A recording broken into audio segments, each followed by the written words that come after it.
do poof. Open the door. Richard, Richard, why don't you open that door? A ding ding, a ding doom, doom, doom, doom, doom, a doom, doom. Do be boom, boom, boom, boom, boom, boom, doom, doom.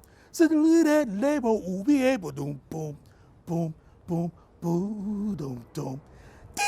Doom, doom, boom, boom, beep, boom, doom, doom, dee, ba doo, boom. So do we do da, biddle it do be, boo beep, ba doo doo. So do they do wheel, boom, siddle it do beep. Open the door and let me in. I just made it up in my head right now. I'll play it first and I'll tell you what it's called later.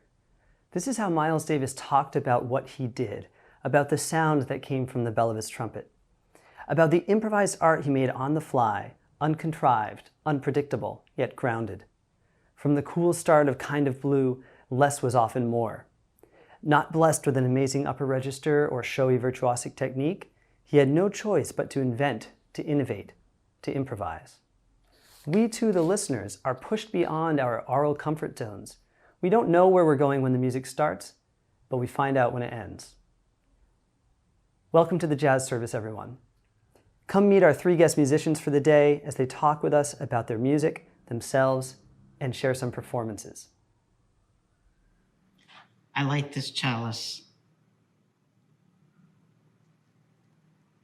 to remind us of the light of this community, of the love that holds us all, and of our deep interconnectedness.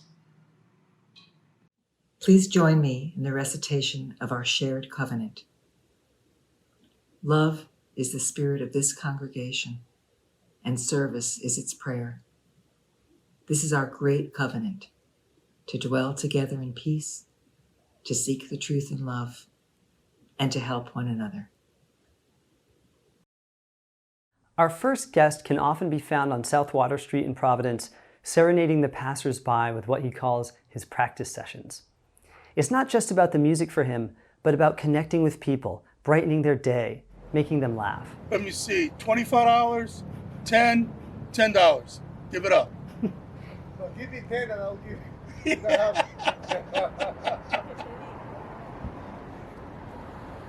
Ready? My name is Ritchee Price. I've been playing trumpet now for 59 years. Graduated from Berklee College of Music in Boston. My claim to fame, through the grace of God and Jesus, I ended up playing with a gentleman by the name jazz great Lionel Hampton. And when I got hired, it was his 60th year in show business. So I got hired. I had never been on a plane before. Next thing you know, I'm flying all over the world. Paris, Japan, Vienna, Austria, Dusseldorf, London. Played at the White House 3 times when President Reagan was in office. Met some nice people, some crazy people, fun people. And then my last 17 years, I was band director at Portsmouth Middle School. And that's where I met him, growing up in Portsmouth myself. Even though he was never my teacher, his reputation as a player preceded him. Talking with Ritchie made me think back to how I got started on trumpet as a student. When it came time to pick an instrument for middle school, I noticed that one seemed to have very few buttons compared to the others, and so my 4th grade brain reasoned it was probably going to be the easiest to learn. Totally wrong, but it was interesting to hear that Ritchie's start on the trumpet owed even more to chance than mine did. I got into playing trumpet because I was born with asthma, still got it. And the doctors told my parents, maybe you should try him out on an instrument, let him blow more. And in 4th grade, I started playing trumpet. I got better and better, and I really enjoyed it. When all my buddies were out playing sports, I was in my house playing my trumpet and practicing. It was great, man. It was absolutely stunningly great.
You bring people together with music, like what was happening for me earlier.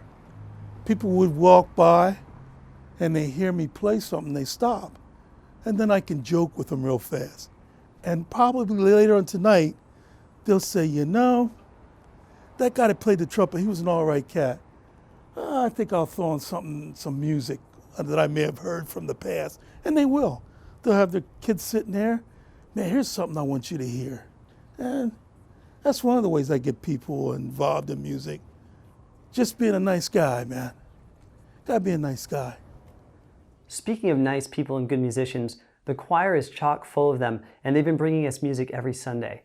To adapt a famous motto, neither snow, nor rain, nor heat, nor gloom of pandemic can stay these carolers from the swift completion of their appointed rounds, and hymns, and anthems. Now, they're not singing today, but if you ever see one at the grocery store and manage to recognize them by their upper nose or their eyebrows behind the mask, definitely say thanks. I'm sure they'd appreciate it. One member of the bass section has been especially involved in jazz throughout his life as a pianist, and he's been gracious enough to share some of his story with us. Let's check it out. My name is Chris Johnson, and I moved here about a year and a half ago. I'm retired. I came from a medical school at the University of Iowa in the ophthalmology department, and I've been a musician for most of my life, starting at about age 5. And it's wonderful to be part of the UU Church here.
I grew up in a Scandinavian household, so polkas were very common, and I started to play the accordion at about age 5. But I was so small that I couldn't move the accordion, so I would go over to the piano and play it on the piano. Probably around 7th grade, I discovered that with classical music, most of the time you played things in exactly the same fashion. And it was about that time that I started hearing Dave Brubeck. And I realized after listening to much of his music that they never played the same song in the same manner. And improvisation was something that really intrigued me. So I got into rock music and in jazz, where improvisation was something that you could always do. Junior high and high school, I got involved in rock and roll bands that started doing quite well and became a warm-up band for some of the major groups. So we played in concerts where there were 40, 50,000 people. Probably the largest was Sky River Rock Festival, which was the West Coast equivalent of Woodstock, more than 200,000 people, and I would say that was a highlight for us.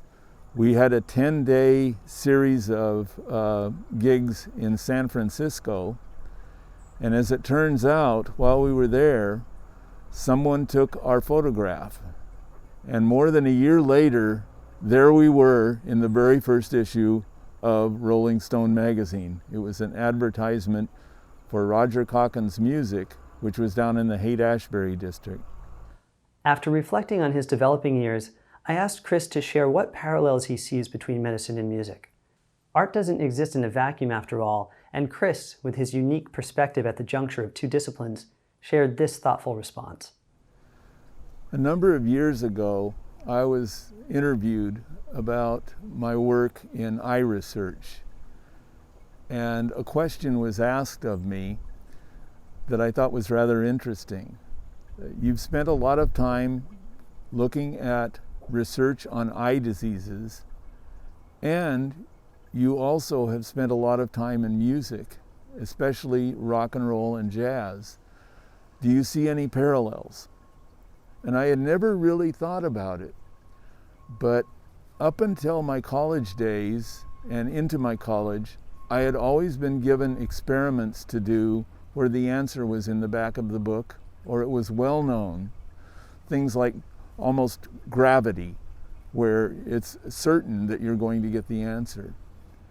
And at one point, I was faced with a course where we were doing experiments where the answer was unknown. And I was very intrigued by that because it allowed you to be creative and to innovative. And that's the same thing with music. And I'd never seen that parallel before, but that's something that I like, is to be innovative and to be creative and to present something that is unique.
couple goes to see a marriage counselor.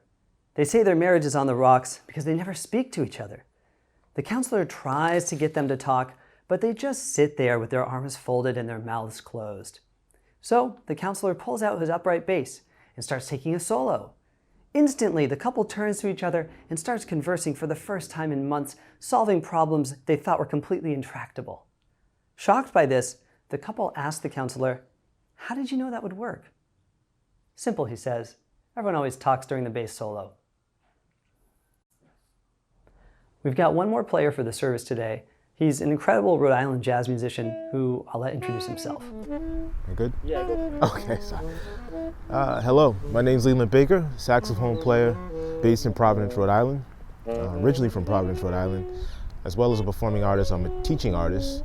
Yeah, I play and teach all over the area. So I started playing music in high school, started playing the saxophone in high school. For me, it was the music around me that kind of inspired me. I grew up with my mom, so a lot of the music she played in the house, which was like a lot of classic R&B, like Motown era kind of stuff, really inspired me, and that was the first kind of boost. That was the platform to start playing music, and to start playing the saxophone in particular. And then I went to college in Louisiana and studied jazz, and then I did my master's degree at URI and studied music performance. So been full sail since age 14. Yeah, so being in New Orleans was, for me, it's kind of like the beginnings of my musical or music career, so to speak. I started playing at 14, as I said previously, in Rhode Island, but New Orleans was where I really learned, I guess, the language of jazz and expression, musically speaking. So it was a beautiful, beautiful experience being in New Orleans. The culture itself is quite giving and supportive. So for me, it's like a second home. It taught me everything. Yeah, so I'm going to play Body and Soul, classic ballad. A lot of people made this song famous in the 40s and 50s, and Coleman Hawkins has a great version of that, great sax player.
After hearing Ritchie and Chris's responses earlier, I had to ask Leland too.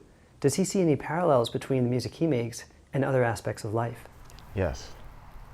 So the cool thing for me with music is that it completely ties into to existence, you know, into my life, but in general into it ties into what we're all a part of, which is the universe.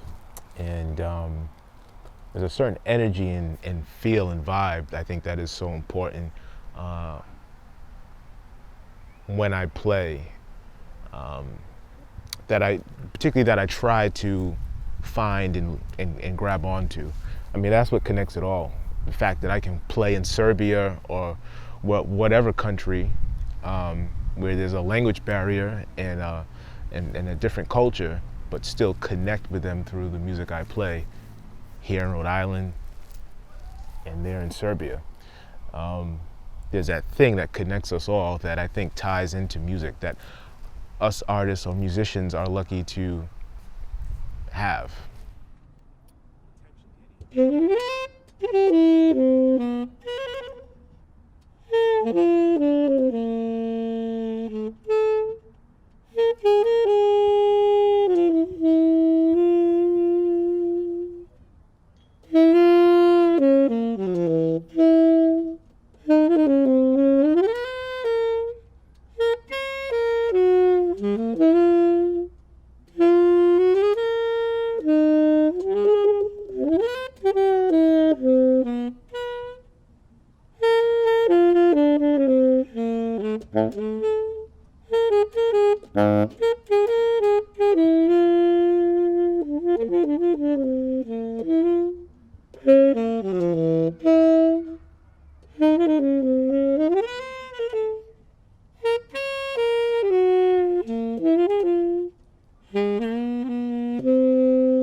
I extinguish this chalice, this flame, but not its light, the light we take with us out into the world, sharing with those we encounter on our journey. For our closing words today, I first wanted to thank Ritchie, Chris, and Leland for sharing their music with us. Now, as far as the human experience goes recently, it hasn't really been our day, our week, our month, or even our year. 2020 has been a time when we're all getting pretty good at improving our way through life. But we saw today the power of creativity that improvisation affords us, and it's time to embrace your creativity in whatever form that takes. We don't all play saxophone like a professional, but we all have something that gives us joy that we can create from within ourselves. So go write your poem, go write a piece of music, go tend to your garden, go make that perfect latte with the cute little latte art on the top. Do whatever you do that lets your creativity sing and puts a smile on your face. Please join in singing our closing song. Carry the flame of peace and love until we meet again. Carry the flame of peace and love until we meet again. Carry the flame of peace and love until we